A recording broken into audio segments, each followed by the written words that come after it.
प्यारे प्रदेशवासियों, नमस्कार। प्रदेश में कोरोना के मामलों में लगातार बढ़ोतरी हम सबके लिए चिंता का विषय है और इस वजह से हमको हिमाचल प्रदेश में अनेक कड़े कदम भी उठाने पड़े हैं। मैं इस बात से सहमत हूँ। बहुत सारे लोगों को असुविधा हुई होगी, लेकिन अब हमारे पास विवश होकर के इसके सिवाय कोई रास्ता नहीं है कि हम कोरोना को रोकने के लिए जो नियम बनाए गए हैं, जो निर्णय लिए गए हैं, उनको हम सख्ती से लागू करें।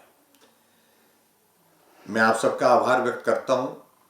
आप लोगों ने बहुत बड़ा सहयोग दिया कोरोना को हिमाचल प्रदेश में रोकने के लिए शुरू के दौर में, लेकिन जब से हमारा अनलॉक का फेज शुरू हुआ है, हम धीरे धीरे सारी चीज़ों को जितना गंभीरता से पहले लेते थे, उस गंभीरता से हमने उन बातों को लेना छोड़ दिया और उसका परिणाम हमारे सामने आप देख रहे हैं।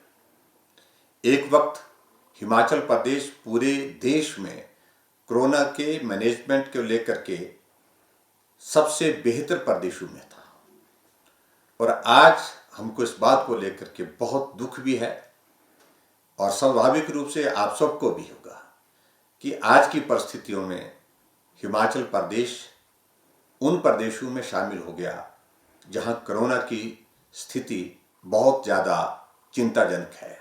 स्वाभाविक है, जब इस प्रकार की परिस्थिति होती है तो सरकार के खिलाफ कुछ लोग बात करेंगे। लोकतांत्रिक व्यवस्था है, मुझे उस पर कोई आपत्ति भी नहीं है, लेकिन इस वायरस से बचने के लिए जहां जहां पूरे विश्व में जब तक लोगों ने, जनमानस ने सहयोग नहीं दिया, जनता ने सहयोग नहीं दिया, तो हम सफल नहीं हुए हैं। इस दृष्टि से मेरा आप सबसे भी विनम्र निवेदन है कि हम अपनी भूमिका को सुनिश्चित करें कि हम ऐसे संकट के दौर में इस वायरस से बचने के लिए और इस वायरस से लोगों को बचाने के लिए किस प्रकार से सक्रिय होकर के काम कर सकते हैं। अभी हाल ही में आप लोगों ने देखा कि जो मामलों में बढ़ोतरी हुई है, उसकी सबसे बड़ी वजह ये सोशल गैदरिंग्स है, जिसमें शादियां, जिसमें हमारे सामाजिक जो आयोजन और उसमें धार्मिक आयोजन जिस प्रकार से हम किए जा रहे हैं और बिना सोशल डिस्टेंसिंग के, बिना मास्क के जो सावधानियां बताई गई हैं उनका पालन किए बिना, और उसका ये परिणाम है। अभी हाल ही में हमने जो पूरा स्टडी किया, पूरा अध्ययन किया, उसमें ये पाया गया है कि हिमाचल प्रदेश में जितने भी मामले बढ़े हैं उसमें सबसे ज़्यादा कंट्रीब्यूशन, लगभग 80% कंट्रीब्यूशन जो हमारे इस प्रकार के समारोह हो रहे हैं, सामाजिक समारोह, धार्मिक समारोह हो रहे हैं, उनकी वजह से हुए हैं और जिसमें शादियां प्रमुख रूप से हैं।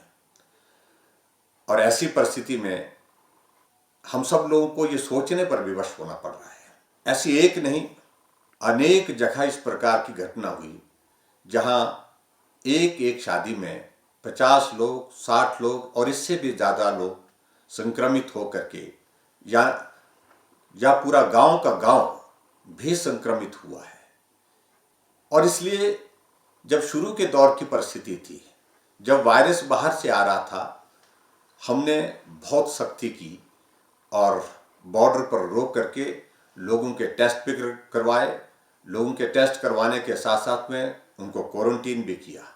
वो एक तरीका था, लेकिन जब आज वायरस अंदर आ गया है, वो गांव में है, घर में है, और ऐसी परिस्थिति में हमको जो भी निर्णय करना होगा, वो निर्णय जो अंदर हमारे इस प्रकार के जो कार्यक्रम हो रहे हैं, इस प्रकार की सारी चीज़ें हो रही हैं, जो सोशल गैदरिंग का मैं जिसका जिक्र कर रहा हूँ, उस पर अंकुश कैसे लगे, उसको हम कम कैसे कर सकें, उसमें हम किस प्रकार के सख्ती से कदम उठा सकें, इन बातों को लेकर के काम करने की आवश्यकता है। इसीलिए हमने कर्फ्यू को 9 बजे से सुबह 6 बजे तक एक निर्णय लिया।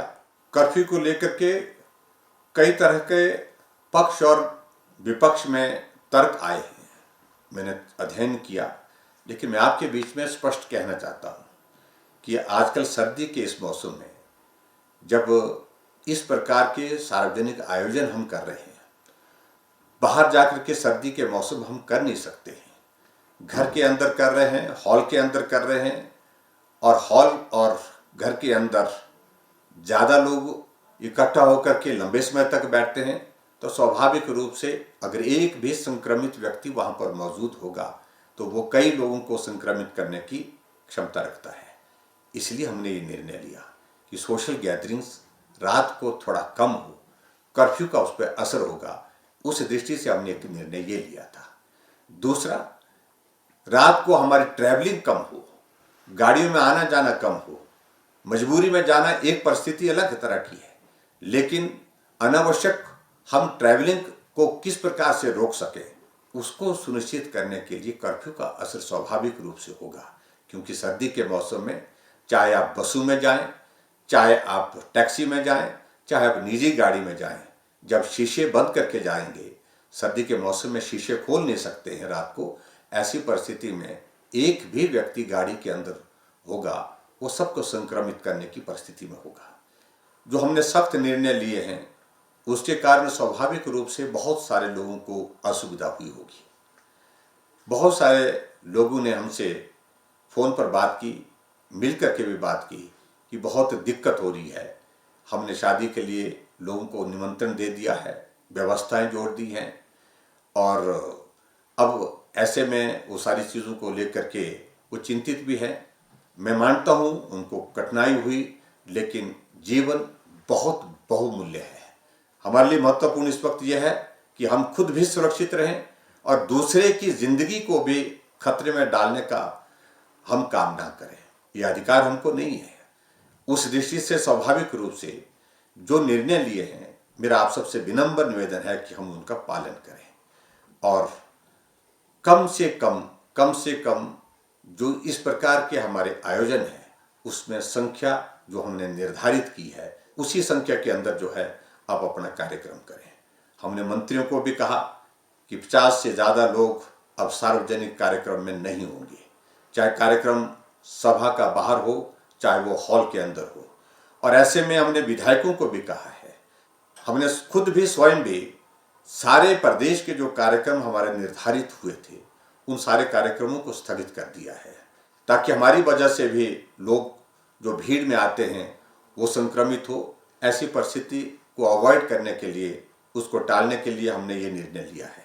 मुझे पूरा भरोसा है आप सारी चीज़ों को अच्छी तरह से समझते हैं, आप सबके सहयोग की अपेक्षा है, और मैं बहुत बड़े विश्वास के साथ कह सकता हूँ संकट है, और संकट छोटा नहीं बड़ा संकट है, इसमें आप सबके सहयोग की बहुत बड़ी आवश्यकता है।